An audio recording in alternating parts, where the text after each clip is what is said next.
So I'm gonna be showing you guys a little trick for what I used to do back in the day to get wrong one. To get Windows XP installed without having to run into too many issues.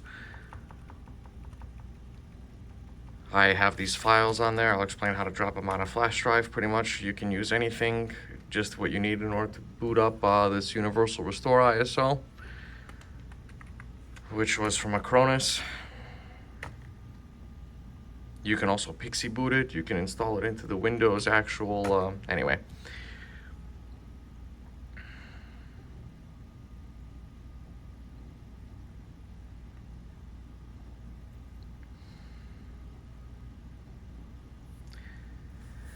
Also, by the way, if you're using Vento, I ended up realizing that Acronis does not read exFAT partitions. And so I had to put the file in a different flash drive with FAT32 or NTFS or something to drop it on here. Anyway, there was some manufacturers at that time that would restore their computer. I think it was Gateway that would use Norton Ghost or Semantic Ghost as a way of bringing the computer back to factory setup. Here's my image that I had made a very, very long time ago. October of 2010. So we want to do this where it says restore disks or partitions. We want to select this entire thing. That way it brings over the drive geometry and the whatever. This is up to you. I'm gonna say no.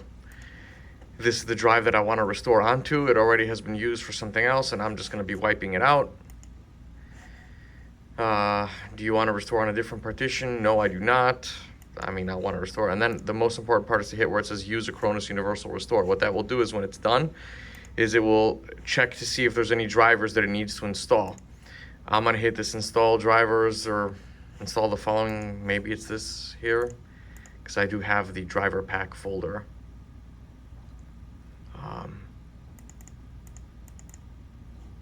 For mass storage, just in case. Never mind, this is not the place. I guess this is to like force it in, but what happens is at the end, if it does not have any drivers, so here we go, add the following locations. If it does not have the driver, it will automatically search for it. So here we go, proceed. And this will go relatively quickly.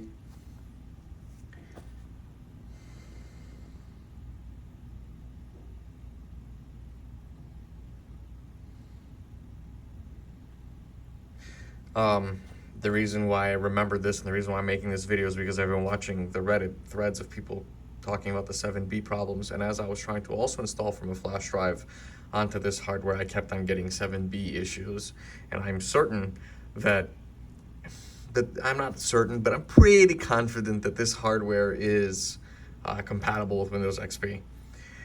And I was spending too much time struggling on that issue. So I remembered I had this, and I'm demoing it now so that other people can use it too. I'm gonna pause and wait for this to continue a little bit more.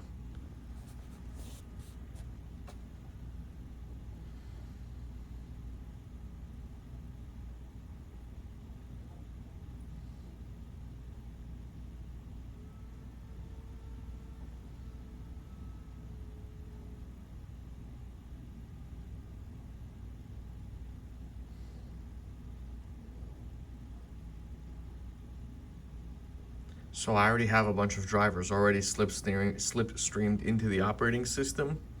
I guess it tries to apply those drivers first, and then maybe it'll try to use the mass storage directory if it doesn't find what it needs. All right, so everything actually went perfectly fine. I mean, there is no reason right now that if I reboot that this should not work. So here we go. And I'm gonna talk a little bit more about some of the gotchas that I had run into while using this image all way in the, way back in the past. So once it boots up, one of the issues that I would run into is that some of the, like devices weren't working for the keyboard or for the mouse or what have you. So what happens right now is, see, okay, like right now my mouse is not yet working. it's going to start going through device manager kind of and just installing drivers. If you run into a situation where it is trying to install a device and your keyboard and mouse don't work yet, all you got to do is just gracefully power off your computer just by pressing the power button. You know, at least attempt to gracefully power it off first. And then if it doesn't work, then of course, you know, hard reset it. But all right, it's still installing drivers, so let's just give it a minute.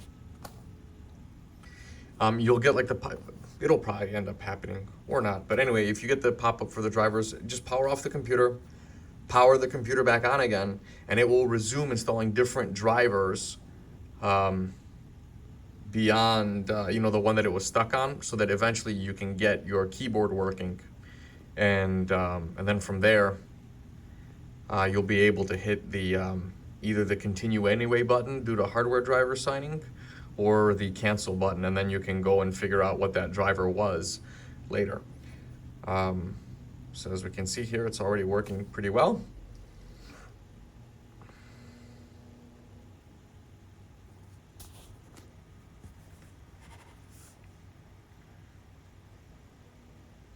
I do have deep freeze installed by default. It is obviously in a not frozen state. It's a great piece of software. I think that was maybe one of the only modifications that I had made to this. And I will go over a few things about this image as well. I target this video to be probably maybe 10 minutes, hopefully no longer. I'm gonna pause it also. All right, so this is what I'm talking about with the pop-up, and let's see, so exactly, so I do not yet have mouse or keyboard, and so I cannot click through this. So all I'm gonna do is I'm just gonna gracefully power off my computer just by pressing it, you know, once there. And that was, I guess, to get the graphics card going. I'm gonna disconnect my flash drives in the meantime because I'm ready and there's no need to still have them connected. Still thinking, all right, it's off. Power it back on again.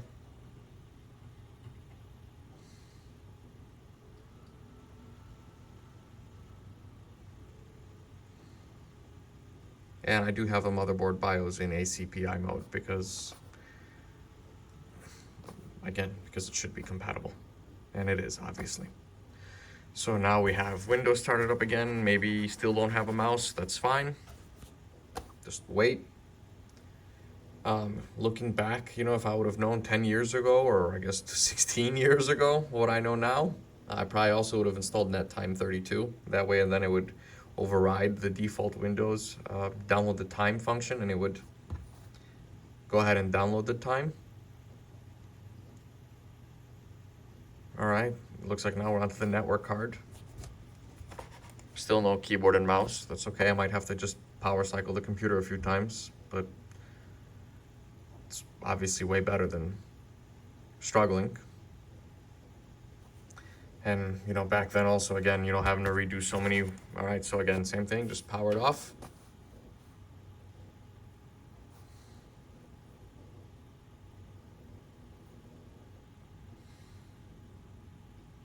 So the reason why I only have a 40 gig partition and the reason why I'm using a 2 terabyte drive as a boot drive is because this was like a technique that had come to someone's idea towards the, you know, end of the era, where quote unquote short stroking. So if you only use a small portion of the hard drive, the needle only has to move a little bit and your data is relatively accessible, and it would give you speeds quote unquote faster than SSDs at the time.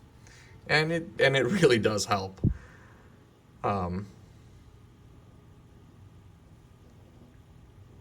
I mean, I guess you could also, you know, today you could just get a CF adapter, but I'm not sure really what the speed of that would be like for Windows XP because, anyway, I'll stop talking.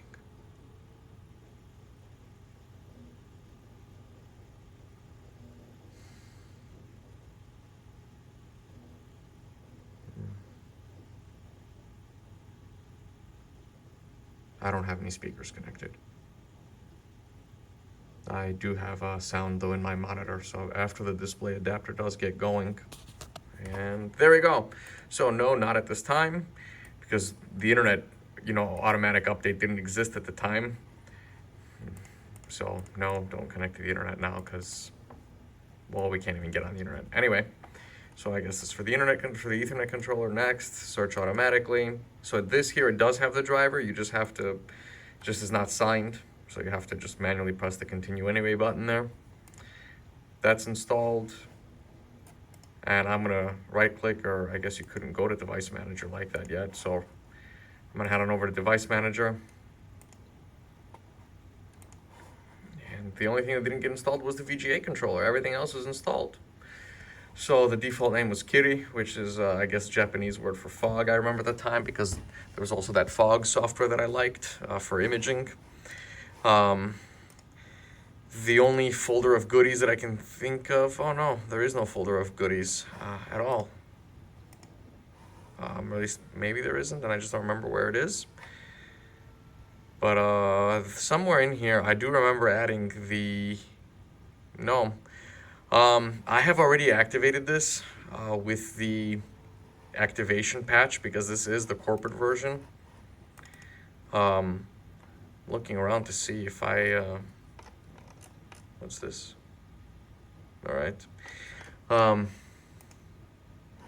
Yeah, I guess I don't see that. So anyway, if you do want to use deep freeze, I think you have to hold down Shift while you double click on it. Let's see if I can do this. Somehow I don't have a stand for my phone. All right, well. Yep, so all you gotta do is hold down Shift and double click on the little deep freeze icon. There is no password, just go ahead and click OK.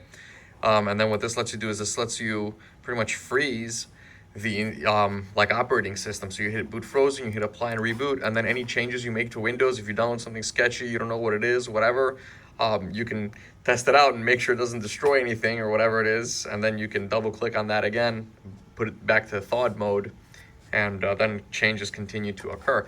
I guess I have to go over this. So I'm gonna need to go get these graphic card drivers. So I'm gonna hit here, I'm gonna go to details, I'm gonna look at this Ven and Dev. I'm going to Google this Ven and Dev. And, I'm also logged in as the administrator user. Anyway, you would Google for this Dev and Ven, and then you will find the driver. I guess I could make a follow-up video to that, or I could pause right here. But anyway, to get up to here, this is all you got to do.